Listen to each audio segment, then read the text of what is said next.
পেল না, স্টেজের তলায় পাশের গুড়ায় হেলান দিয়ে ঘুমিয়ে পড়েছে।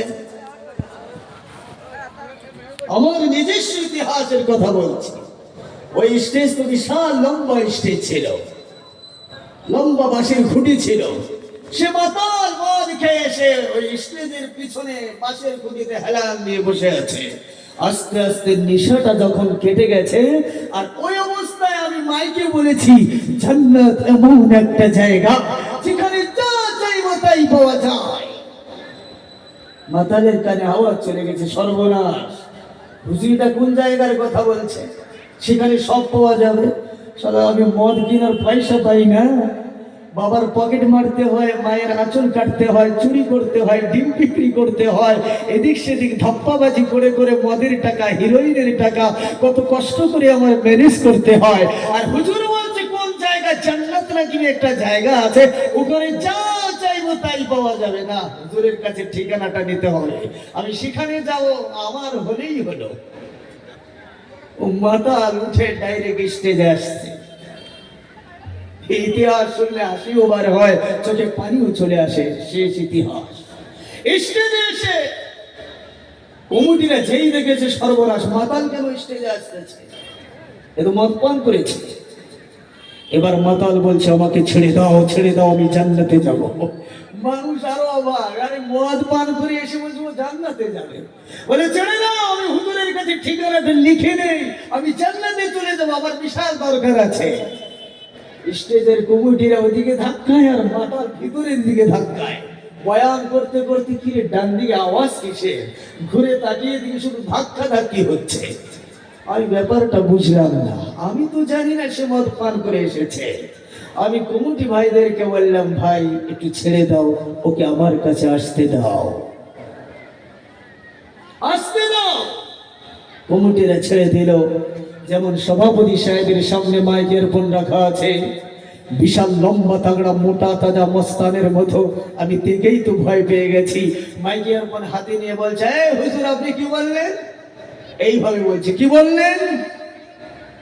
ছোট্ট মানুষ, এমন অল্প মানুষ হলে তাও হতো, বিশাল মানুষের সমাবেশ, ভয় তো লাগারই কথা, ঠিক কিনা বলেন।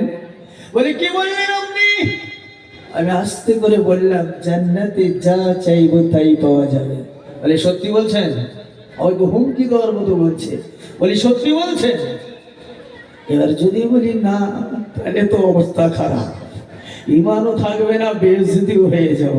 আর যদি বলি হ্যাঁ, জানি না আবার কি বলবে, বিশাল টেনশনে মাথা হেড করে দরুদ শরীফ পড়া শুরু করে দিলাম। শরীর ঘেমে গেছে পুরো, কেননা এসব তো তৈরি করে যাওয়া হয় না, হয় কি বলেন, কে কি বলবে সেটা ব্রেন্ডে থাকে। দরুদ শরীফ পড়া শুরু করলাম। এমন সময় মহান আল্লাহ ব্রেন্ডের ভিতরে জানিয়ে দিলেন, ও গোলাম মুস্তাফা, ছাত্র জামানায় যেটা পড়েছো ভুলে গেছো, আমার কালামুল্লাহ তেলাওয়াত করতে ভুলে গেছো, তুমি জলসা করে করে মোতালা করা ছেড়ে দিয়েছো। আমার কালামের দিকে একবার তাকিয়ে দেখো, ওই মাতালের জবাব তুমি খুঁজে পাবে। হঠাৎ আসলো আল্লাহর কালামে পাকের একটা আয়াত, শারাবান তাহুরা। আল্লাহ পাক এই আয়াতের তাফসীরে জানিয়েছেন, জান্নাত এমন একটা জায়গা, ওই জান্নাতের ভিতরে মদের নহর থাকবে, জান্নাতের ভিতরে দুধের নহর থাকবে, জান্নাতের ভিতরে মধুর নহর থাকবে। জোরে বলে সুবহানাল্লাহ।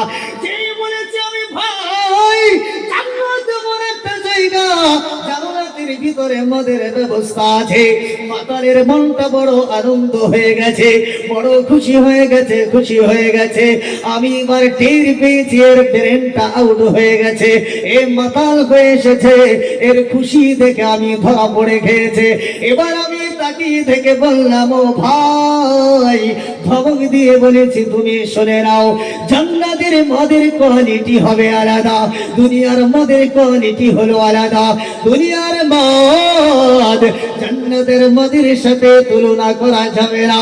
দুনিয়ার মদ হলো নোংরা মদ, নাপাক মদ, জান্নাতের মদ হলো পুত পবিত্র মদ। দুনিয়ার মদের কোনো মজা নাই, দুনিয়ার মদের থেকে কোটি কোটি কোটি গুণ বেশি মজা আমার আল্লাহ জান্নাতের মদের ভিতরে রাখবেন, বলে সুবহানাল্লাহ। এবার জানিয়ে দিলাম ভাই, শুনে নাও, দুনিয়ার মদ যারা ছাড়বে না, জান্নাতের মদ তার কপালে জুড়বে না। এবার মন খারাপ হয়ে গেল মাতালে, মনটা খারাপ দেখে আমি আবার জানিয়ে দিলাম, ও ভাই চিন্তা করো না, দুনিয়ার মদ যারা ছেড়ে দেবে, জান্নাতের পুত পবিত্র মদ তার কপালে জুড়বে। এবার আমি তাকিয়ে দেখি ওই মাতালের চোখের কোনায় পানির মতো দেখা যায়। আমার মনটা তখন ঠান্ডা হয়ে গেল, দিল থেকে দোয়া বার হলো। আমি মাতালকে লক্ষ্য করে জানিয়ে দিলাম, কেউ যদি তওবা করে মদ খাওয়া ছেড়ে দেয়, আল্লাহ জান্নাতের ভিতরে ওর থেকে বেশি মজা মদ পান করাবে। ওই মাতাল দু চোখ ভরা পানি নিয়ে আমার দিকে তাকিয়ে বলে, হুজুর, দুনিয়ার মদের থেকে জান্নাতের মদের মজা বেশি। বললাম হা। বলে, হুজুর, দুনিয়ার মদ যদি ছেড়ে দেই তাহলে আমি কি জান্নাতের মদ পাবো? আমি বললাম, আল্লাহ তো দরজা খোলা রেখেছেন, কেউ যদি একবার তওবা করে নাই, আমার আল্লাহ কবুল করে নাই, বলি সুবহানাল্লাহ। কারণ আল্লাহ কালামে পাকে জানিয়েছেন, ফাযকুরুনি আযকুরুকুম ওয়াশকুরুলি ওয়ালা তাকফুরুন। আমার আল্লাহ জানিয়ে দিলেন, আমার বান্দা যদি আমার দিকে একটা করে এগিয়ে আসে, আমি আল্লাহ এক হাত এগিয়ে যাই। আমার বান্দা যদি আমার দিকে হেঁটে হেঁটে আসে, আমি আল্লাহ আমার বান্দার দিকে দৌড়ে দৌড়ে যাই। জোরে বলি সুবহানাল্লাহ। এবার মাতাল কি করলো জানেন? দৌড়ে এসে আমার হাতে হাত দিয়ে, সামনে ছোট্ট একটি টেবিল ছিল, কালাম রাখা ছিল, আমার হাতে হাত দিয়ে গোটা সমাবেশের সঙ্গে আমার হাতে হাত দিয়ে বলে, হুজুর, আমি আজ থেকে তওবা করে নিলাম, সারাটা জিন্দেগি মদ পান করেছি, আর দুনিয়ার মদ পান করব না। একবার জোরে বলবো না সুবহানাল্লাহ। মাতাল এসে তওবা করে নিল কোরআনের মাহফিলে।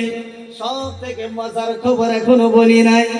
10 দিন পরে আমি যাচাই করেছি, বাড়িতে আসার পরে 10 দিন পরে আমি কল করেছি। ওই মাতাল আবেগে তওবা করলো না, বিবেক দিয়ে তওবা করলো। জানার দরকার আছে না নাই? জলসায় অনেক মানুষ বয়ান শুনে বলে গিয়ে টাকা স্বীকার করে পড়ে দেয় না, এমন মানুষ আছে না নাই? আমি পরীক্ষার জন্য ফোন করলাম, ওই মাতাল আবেগ দিয়ে তওবা করলো না, বিবেক দিয়ে তওবা করলো। আমি ওই দক্ষিণ দিনাজপুরের জলসার সেক্রেটারি সাহেবকে কল করলাম, ভাই, আমার কাছে হাত দিয়ে যে মাতাল তওবা করলো, ও মদ খাওয়া ছেড়েছে কিনা এখনো ধরেছে?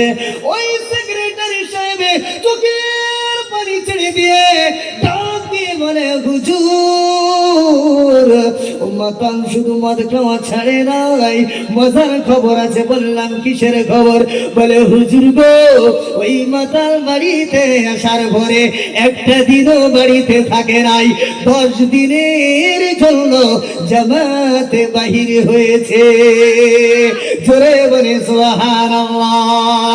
আমি কথাটা শুনে গোলাম মোস্তফা চোখের পানি বার হলো।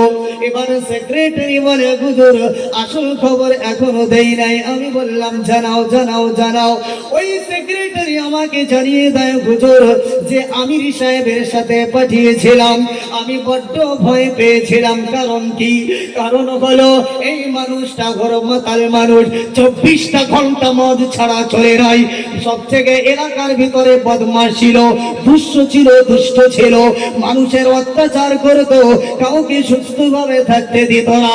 এই বদমার মানুষটারে জামাতে পাঠিয়েছি, এর কারণে গোটা জামাতটা যেন নষ্ট না হয়ে যায়, আমিরকে যেন বেয়াদবি না করে।